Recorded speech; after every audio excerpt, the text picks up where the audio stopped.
Friends, after guiding you on the high seas sale under the foreign trade policy, another very different topic is merchanting trade. Merchanting trade, as the name sounds, is where an Indian party is an intermediary merchant between buyer and seller, which means he is buying from a third country and selling to a third country.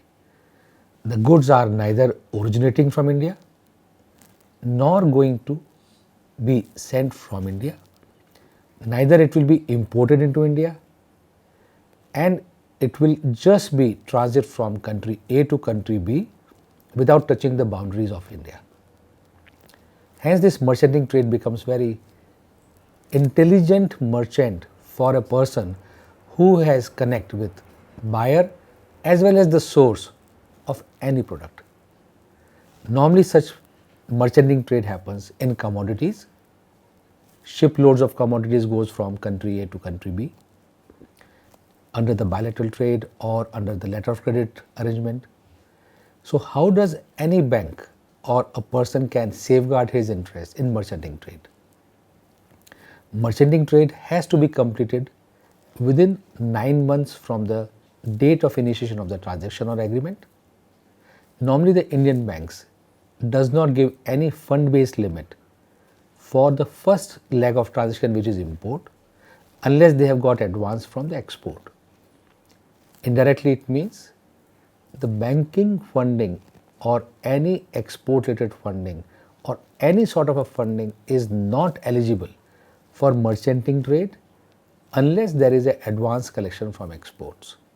So to the extent of advance, the Indian bank will allow the merchanting trade person to send advance for import also.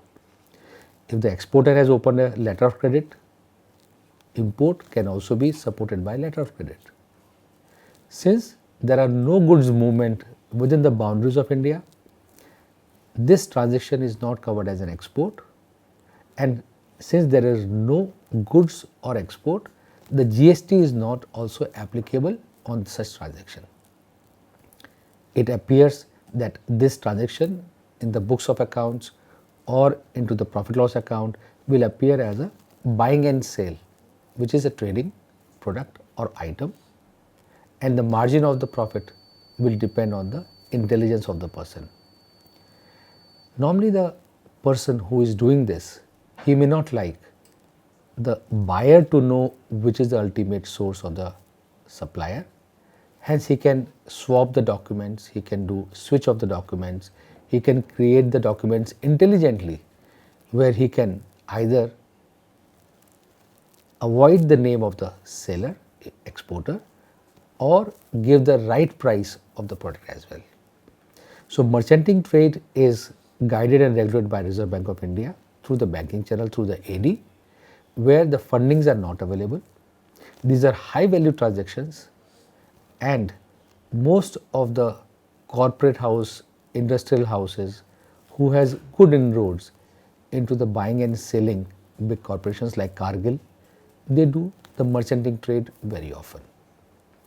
You should in any case take the guidance of your authorized dealer if you have an opportunity to enter into this kind of a trade.